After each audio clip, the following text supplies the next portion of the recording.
Sir வணக்கம். நம்ம இந்த வீடியோவில் எதை பற்றி பார்க்க போகிறோம் அப்படின்னா, இந்த குரூப் 2 மெயின்ஸில் புக் ப்ரூஃப் தான் சார் நம்ம தொடர்ந்து பதிவிட செஞ்சுட்டு வரோம். ஓகேங்களா? ஸோ அதில் ஒரு கொஷின் தான் இந்த கியோட்டோ நெறிமுறை, ரியோ புவி உச்சி மாநாடு, ஓகேங்களா, பாரிஸ் ஒப்பந்தம், மாண்ட்ரிஸ் நெறிமுறை. ஓகேங்களா? ஸோ இதுக்கு ஆப்ஷன் சி தான் கரெக்ட் ஆன்சர். ஓகேங்களா?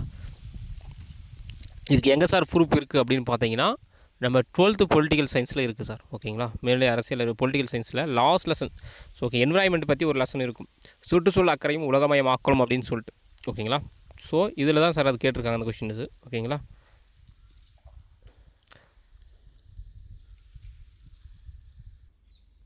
ஸோ இதில் பார்த்தீங்கன்னா பாரிஸ் ஒப்பந்தம். ஓகேங்களா? அதுக்கப்புறம் அப்படியே இது ஃபஸ்ட்டு வந்து கியோட்டோ ஒப்பந்தம். ஓகேங்களா?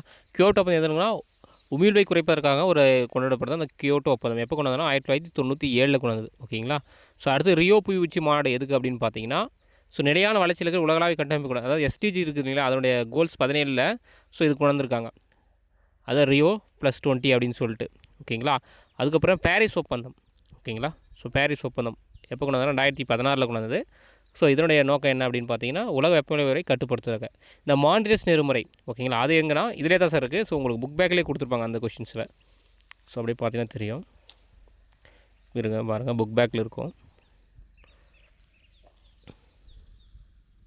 இதாங்க 7th புக் பேக் கொஷின் 7வதாக இருக்குது பார்த்தீங்களா, மாண்ட்ரிஸ் நெறிமுறை. ஓகேங்களா? எதனுடையனா ஓசோன் படலம் சிதைக்கிறதுக்காக அது கொண்டு வரப்படுது. ஓகேங்களா? அதை பாதுகாக்கணும் அப்படின்ற நோக்கத்திற்காக இது கொண்டு வந்தால் அந்த மாண்ட்ரிஸ் நெறிமுறை. ஓகேங்களா? So 12th political science sir. ஓகேங்களா? சார் நம்ம வீடியோவில் தொடர்ந்து ஸ்கூல் புக் ப்ரூஃப் தான் நம்ம போட்டு வரோம். ஓகேங்களா? ஃபஸ்ட்டு நிறைய பேர் கேட்டிருந்தாங்க, sir first out of source எது படிக்கணும், எங்கே இருக்குது அதை சொல்லுங்கள், ஸ்கூல் புக் இருக்கிறது இருக்கட்டும் அப்படின்னாங்க. சார் உங்களுக்கு வேணும்னா இருக்கட்டும். ஓகேங்களா? எல்லோரும் அந்த மாதிரி இருக்க முடியாது இல்லை. ஸோ அதனால் ஸ்கூல் புக்கில் எங்கெங்கே இருக்குதுன்னு ஃபஸ்ட் நம்ம வீடியோ சொல்லிடலாம். ஓகேங்களா? அதுக்கப்புறம் அவுட் ஆஃப் சோர்ஸ் எங்கெங்கே இருக்குன்றதை நம்ம எடுத்து சொல்லுவோம். லைக் இப்போ இந்த பழமொழி தமிழில் பார்த்திங்கன்னா பழமொழிகள்லாம் பார்த்திங்கன்னா ஸ்கூல் புக்ஸில் நான் ரெஃபர் பண்ண வரைக்கும் கிடையாது. ஓகேங்களா? ஸோ அது அவுட் ஆஃப் சோர்ஸ் எங்கே இருக்குன்னு நான் தேடி உங்களுக்கு நான் பழமொழிகள் கொடுக்குறேன். தமிழில் முடிஞ்ச அளவுக்கு ஸ்கூல் புக்ஸில் எங்கெங்கே இருக்கிறது நான் தேடி வீடியோ கொடுத்துருக்கேன். ஓகேங்களா? இன்னும் இருக்கிறத நான் கொடுத்துட்றேன். ஓகேங்களா? இன்னும் ஒரு 8 கொஷின் ஸ்கூல் புக்ஸில் இருக்குது. ஓகேங்களா? அதை நான் தேடி கொடுத்துட்றேன். 10th ஓல்டு 9th ஓல்டில் இருக்குதுன்னு நினைக்கிறேன். ஓகேங்களா? என்ன சொல்ல முடியும் ஈஸியாக அந்த புக்கில் இருக்குதுன்னு சொல்லிட்டு அதை நான் வீடியோவாக கொடுக்குறேன் அடுத்த வீடியோவில். அதுக்கப்புறம் தமிழில் ஒரு 20 கொஷின் மேக்ஸிமம் எனக்கு தெரிஞ்சு வெளியே போயிருக்கு. அதை நான் வந்துட்டு உங்களுக்கு எந்த சோர்ஸ்லேருந்து எடுத்திருந்தாங்கன்ற நான் வீடியோ கொடுக்குறேன். ஓகேங்களா? அதுக்கப்புறம் அதிலே சைட் பை சைடாக நான் ஜிஎஸும் இப்போ கொஷின் கொடுத்துட்டு வரேன். ஓகேங்களா? இது 12th பொலிட்டிக்கல் சயின்ஸ் கேட்டிருக்காங்க. ஓகே, சரி சார். இது ஒரு பக்கம் இருந்தனாலையும் எனக்கு கமெண்டில் ஒரு சார் ஒருத்தர் கேட்டிருக்காரு. ஓகேங்களா? அதை நீங்களே பாருங்கள்.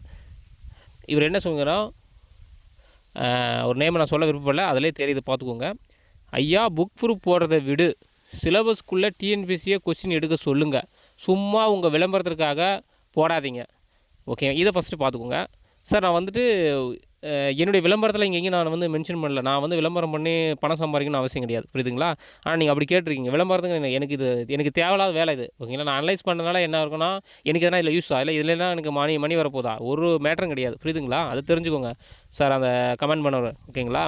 ஏதோ வந்துட்டு ஐயா என்னுடைய விளம்பரம், நான் என்ன விளம்பரம் வச்சு பேனர் என்ன வச்சுருக்கேன்னா என்ன கிடையவே கிடையாது. என்னோடய விளம்பரமே நாங்கள் எதுவும் பண்ணலை. ஸோ மாணவர்களுக்கு பயனுள்ள வகையில் எல்லாருக்கும் இருக்கணும், இப்படிலாம் கொஷின் கேட்குறாங்க அப்படின்னு நான் அனலைஸ் பண்ணி என்னுடைய வேலை கெட்டு மெனக்கெட்டு நான் வீடியோ எடுத்து போடுறேன். புரியுதுங்களா? அதை தெரிஞ்சுக்கோங்க. உங்களுக்கு பார்க்க விருப்பம் இல்லைனா நீங்கள் விட்டுடுங்க. புரியுதுங்களா சார்?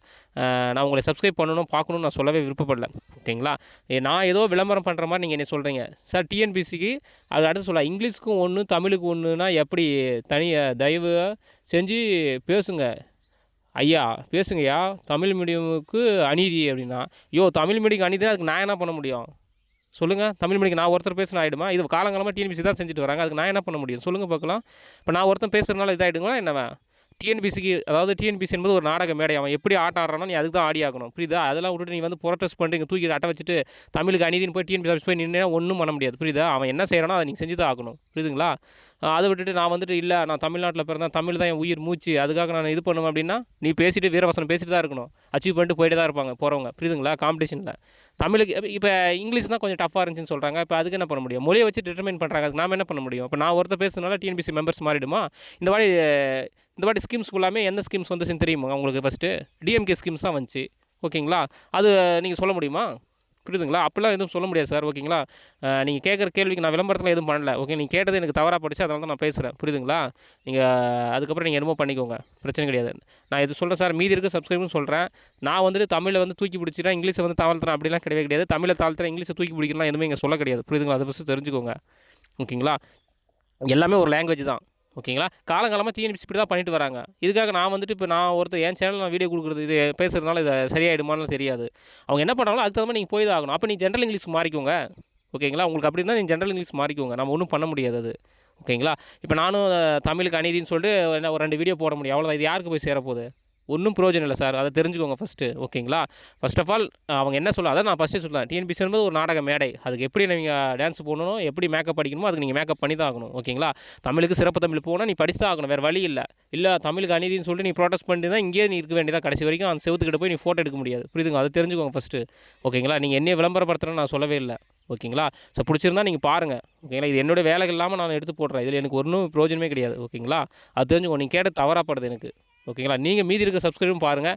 இது எனக்கு தவறாக படிச்சு நான் பேசுகிறேன். அவ்வளோதான். ஓகேங்களா? ஒரு வேளை உங்களுக்கு ரொம்ப ஹர்ட் ஆகிடுச்சுன்னா விட்டுருங்க சார். Sorry sir. ஓகேங்களா? நான் எதுவும் பேசலை பெருசாக உங்ககிட்ட. புரியுதுங்களா? நான் அநீதியை பற்றி பேசி ஒன்றும் பண்ண போகிறதில்ல. ஃபஸ்ட்டு திரும்பவும் அதை தான் சொல்கிறேன் சார். ஓகேங்களா? நான் திரும்பவும் சொல்கிறேன். இந்த கமெண்டு நீங்கள் சொல்கிறீங்க, உங்களோட ஆதங்கம் எனக்கு புரியுது சார். ஓகேங்களா? ஃபர்ஸ்ட் ஆஃப் ஆல் அது நான் இல்லைன்னு சொல்லல. ஆனால் அதுக்கு நம்ம ஒன்றும் பண்ண முடியாது. நானும் ஒரு தமிழ் மீடியம் மாணவன் தான். ஓகேங்களா? தமிழ் மீடியத்துலேருந்து தான் மேலே வந்தவங்க. புரியுதுங்களா? ஸோ நான் வந்துட்டு இங்கிலீஷ் ஒன்றும் சப்போர்ட்லாம் எனக்கு கிடையாது. புரியுதுங்களா? ஸோ காலங்காலமாக தமிழ் மீடியம் அப்படி தான் நடந்துட்டு வருது. புரியுதுங்களா? நம்ம ஒன்றுமே பண்ண முடியாது. தமிழுக்கு கொஷின் ஒரு சில பேர் சொன்னால் இங்கிலீஷ் ஈஸியாக தான் சார் இருக்குது அப்படின்னா நம்ம இங்கிலீஷ் தான் மாறி ஆகணும். வேறு வழி இல்லை சார். நான் தமிழ் தான் எனக்கு பிடிக்கும். நான் தமிழ் மீடியம் ஸ்டூடெண்ட், எனக்கு இங்கிலீஷ் கன்வெர்ட் ஆகணும்னா நம்ம தமிழுக்கு என்ன பண்ணுமோ அதுக்கு ஹார்ட் ஒர்க் பண்ணி தான் சார் ஆகணும். ஓகேங்களா? திரும்பவும் சொல்கிறேன், டிஎன்பிஎஸ்சி என்பது ஒரு மேடை. அது ஒரு நாடக மேடை. ஓகேங்களா? அந்த மேடையை நீ எப்படி பயன்படுத்துன்றது தான் உன்னுடைய கையில் தான் இருக்குது. ஓகேங்களா? அதுக்கு எப்படி நீங்கள் அதுக்கு மேக்கப் போடணுமோ, எப்படி எல்லாம் லிப்ஸ்டிக் யூஸ் பண்ணணும், எப்படி ஐப்ரோ யூஸ் பண்ணுறது உங்கள் கையில் தான் இருக்குது. ஓகேங்களா? ஐப்ரோ லிப்ஸ்டிக் சொல்கிறதெல்லாம் நான் ஸ்கூல் புக்ஸை சொல்கிறேன் எக்ஸாம்பிளுக்கு. புரியுதுங்களா? ஓகேவா? அதை விட்டுட்டு இங்கிலீஷ் தான் ஈஸியாக இருக்குது அப்படின்லாம் நம்ம ஒன்றும் பண்ண முடியாது. ஓகேங்களா? நான் ஒருத்தர் பேசுனாலும் ஒன்றும் ஆக போகிறதில்ல. நீங்கள் இதை எப்படி சொல்லியிருந்துருக்கணும் அப்படின்னா, சார் தமிழ் கொஷின்ஸு கஷ்டமாக இருக்குது, இங்கிலீஷ் வந்து ஈஸியாக இருந்திருக்கு, இந்த டைம் அதுவும் கஷ்டம் தான் சொன்னாங்க. புரியுதுங்களா? நம்ம மாணவர்கள் கேட்டிருக்கேன், அதுவும் கஷ்டம் தான் சொன்னாங்க. ஓகேங்களா? ஓகே, வாட் எவர் இருக்கட்டும். இதுக்கு மேலே ஈஸியாக இருந்துச்சு. புரியுதுங்களா? இப்போ இங்கிலீஷ் நீங்கள் எப்படி சொல்லியிருந்துருக்கலாம்னா, சார் இங்கிலீஷ் கொஞ்சம் ஈஸியாக இருந்துச்சு, தமிழ் ரொம்ப கஷ்டமாக இருக்குது சார், இதை பற்றி நீங்கள் கொஞ்சம் பேசுங்க சார் அப்படின்னு சொல்லியிருந்தா பரவாயில்ல. நீங்கள் அதுக்கு முன்னாடி ஐயா புக் போகிறத விடு, சிலபஸ்க்குள்ளே டிஎன்பிஎஸ்சி கொஸ்டின் எடுக்க சொல்லலாம். நான் என்ன டிஎன்பிஎஸ்சி மெம்பரா? சொல்லுங்கள் பார்க்கலாம். இல்லை நான் என்ன தலைப்பறேன், நானும் உங்களை மாதிரி ஒரு ஆள் தான். புரியுதுங்களா? நானும் காமன் மேன் தான். புரியுதுங்களா? அது தெரிஞ்சுக்கோங்க ஃபஸ்ட்டு.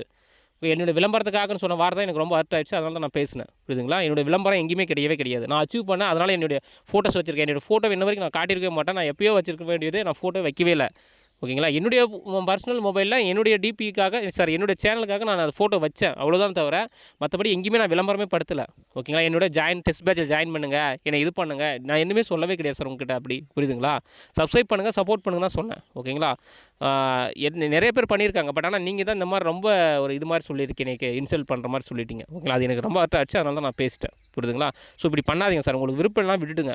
புரியுதுங்களா? ஏன்னா உங்களோட நெகட்டிவ் கமெண்ட்னால தான் எனக்கு பாசிட்டிவ் கமெண்ட்டோட நெகட்டிவ் கமெண்ட் நிறைய வரும். அதில் நீங்கள் இதோட ரொம்ப நெகட்டிவிட்டியாக வந்திருக்கு. இதோட நிறைய கமெண்ட் வந்திருக்கு. அதெல்லாம் எனக்கு ஒரு மேட்டராக ஒரு பொருட்டாகவே தெரியல. ஆனால் நீங்கள் என்னை வந்து கார்னர் பண்ணி சொல்லியிருக்கீங்க, நீங்கள் விளம்பரப்படுத்துறீங்கன்ட்டு. நான் எதுவுமே விளம்பரப்படுத்தலை. புரியுதுங்களா? சரி, இப்போ நீங்கள் சொல்கிறீங்களா தமிழுக்கு அநீதி சார் அப்படின்னு. அப்போ குரூப் 4க்கு ஜென்ரல் இங்கிலீஷ் மாணவர்கள் எங்கே இருக்கிறாங்க? அவங்க ஃபுல்லாக வெளியே போயிட்டாங்களே. இப்போ எப்படி அவங்க என்ன சொல்லுவாங்க? சொல்லுங்கள் பார்க்கலாம். இப்போ அவங்களுக்கு எதுவுமே இல்லையா? இதுக்கு முன்னாடி ஜென்ரல் இங்கிலீஷ் ஜென்ரல் தமிழ் இருந்துச்சு. புரியுதுங்களா? 2019 வரைக்கும் இருந்துச்சு. 2024 தூக்கிட்டீங்க. அப்போ அவன் அந்த ஜென்ரல் இங்கிலீஷ் மாணவர்கள் என்ன பண்ணுவாங்க? அவங்க கேட்கலாம்ல, சார் எனக்கு அநீதி, நான் குரூப் 4 எழுத முடியாதா? நான் விஓ ஆகக்கூடாதா? சொல்லுங்கள். ஜென்ரல் இங்கிலீஷ் மாணவர் விஓ ஆகக்கூடாதா? அவங்க கேட்கலாம்ல. புரியுதுங்களா? எல்லாமே ஒரு பக்கம் பாசிட்டிவ், ஒரு பக்கம் நெகட்டிவ் இருக்க தான் செய்யும். ஓகேங்களா?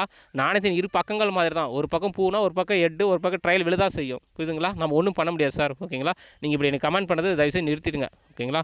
சாரி சார், எதுவும் உங்களை ஹர்ட் பண்ண மாதிரி பேசினா சாரி, எனக்கு ஹர்ட் ஆச்சு, நான் ரிப்ளை கொடுத்துட்டேன். ஓகேங்களா? சரி சார், வீடியோ வாட்ச் பண்ண ரொம்ப நன்றி. இதனால் நீங்கள் மற்ற சப்ஸ்கிரைப் யாரும் இது சஃபர் ஆக வேண்டாம். ஓகேங்களா? ஸோ ஒரு இது இருந்தால் நிறைய நெகட்டிவ் கமெண்ட் வரதான் செய்யும். நான் அதை மூவ் ஆன் பண்ணிக்கிறேன், ஒன்றும் பிரச்சனை இல்லை. பட் ஆனால் நீங்கள் தொடர்ந்து படிங்க. நான் அனலைஸ் பண்ணி வீடியோ போடுறது எதுக்குன்னா உங்களுக்கு பயனுள்ள இருக்கணுன்றதுக்காக தான். ஓகேங்களா? ஸோ இங்கே இதெல்லாம் கேட்டிருக்காங்க. இப்போ நீங்கள் என்ன பண்ணணும் அப்படின்னா, இந்த 12th சுற்றுச்சூழல் பாடம் படிச்சு ஆகணும். ஏன்னா என்விரான்மெண்ட் பற்றி 9th புக்லையும் 12th புக்லையும் இருக்குது. நீங்கள் படிச்சு ஆகணும். அப்போ ஸ்கூல் புக்கில் இருக்கிற கண்டென்ட்டை நீங்கள் படிக்கணும். அந்த நோக்கம் தான் போடுறேன். புரியுதுங்களா? சரிங்க சார். ஓகே, வீடியோ வாட்ச் பண்ண ரொம்ப நன்றி. தேங்க்யூ.